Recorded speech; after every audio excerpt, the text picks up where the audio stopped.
Welcome to the Creative Push, an intimate and diverse artist interview series. Here, artists and makers of all kinds share tips, advice, knowledge, and inspiration that you can learn from. I'm your host, Sherry O'Neill, a photographer, artist, writer, and educator. This series is a part of the Learn and Create platform to help artists further their education in creativity, art, and business. Hello, everyone. I hope your year is off to a great start. I've been MIA over the holidays because I needed some time to reevaluate this creative endeavor, but I'm back and I have some great things planned ahead. Today I want to talk about what I myself struggle with most, and that is self-confidence. As a perfectionist, I tend to compare myself to other artists. I begin to question my work, and I lose self-confidence in the process. Even worse, I do this in my personal life. What about you? Do you find yourself struggling with self-confidence? Chances are you probably do somewhere in your life. Well, I'm here today to tell you that self-confidence as a freelancer is what will make or break your success in your business. I want to share some thoughts on how to understand and improve the way you think about yourself and your work. I didn't have a lot of self-confidence as a kid because I was bullied in elementary school for having a lisp. Over time, I learned that acting tough rather than crying in those moments of despair made the bullies go away. So over the years, I was able to maintain that toughness in public. But in private, honestly, it was a different story. Even today, the hardest thing I continue to overcome is my personal self-confidence. In my career, I have learned to jump in and take chances. My confidence level is much higher when it comes to my photography business because of how many years I've been doing that. However, as I shift into new areas like vlogging, podcasting, and teaching online, I've noticed that my fears are all centered once again around my confidence level.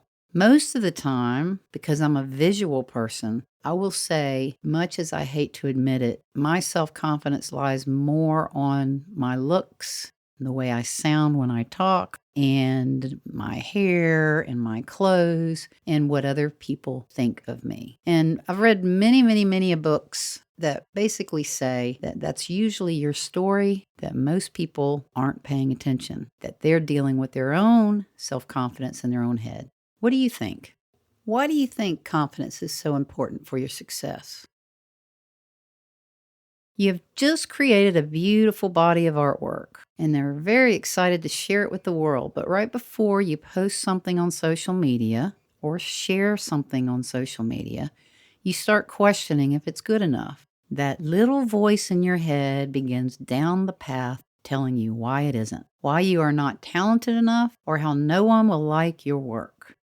That lack of self-love, of confidence within yourself, has just caused you to second-guess yourself in a bad way. Why is confidence important for success?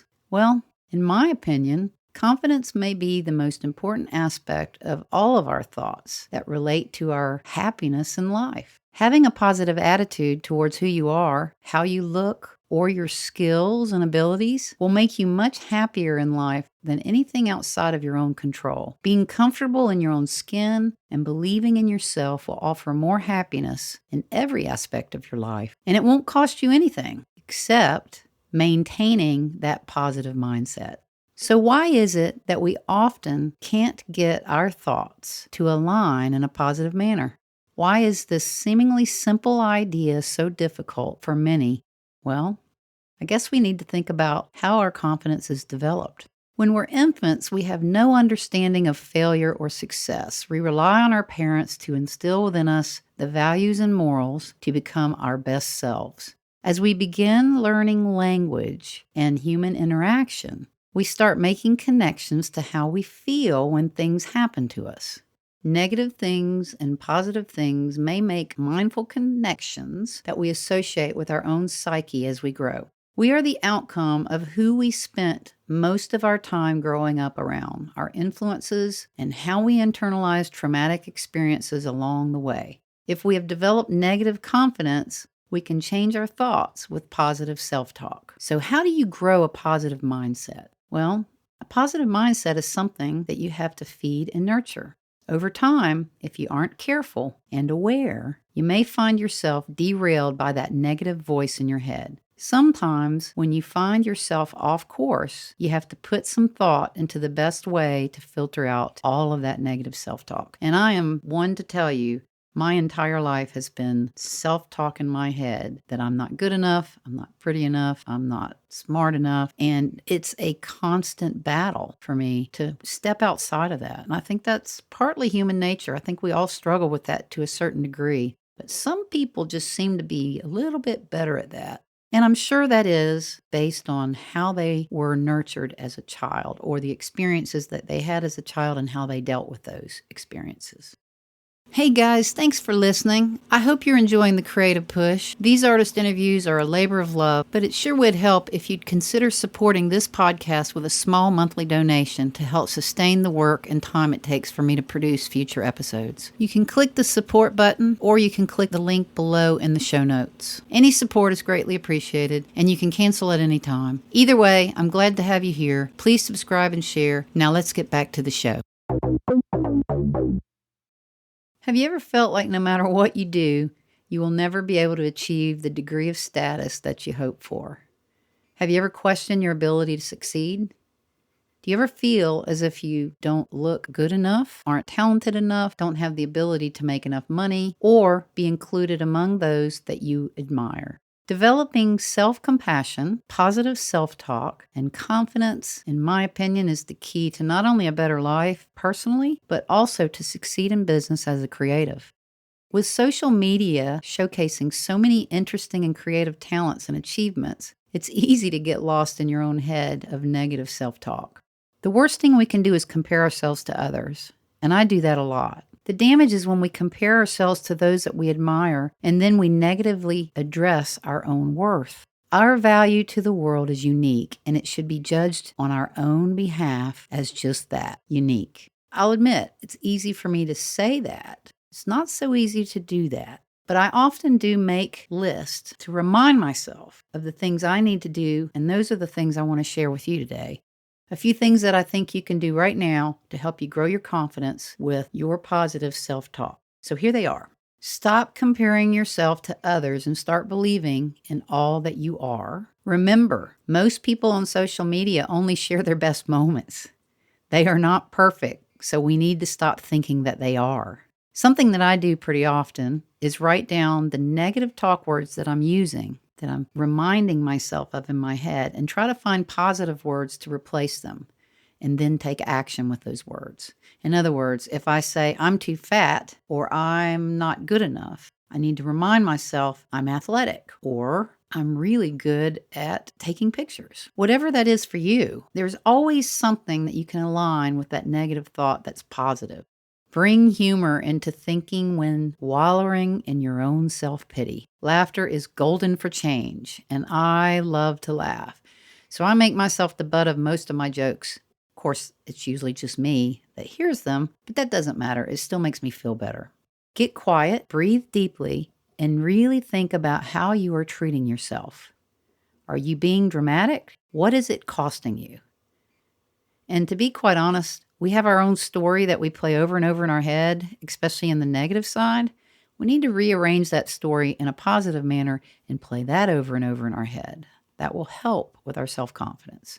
Not as easily done as it is to say, but you know as well as I do that these things do matter, and we have to remind ourselves.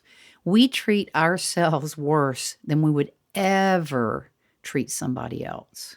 So keep that in mind the next time that you're talking down to yourself.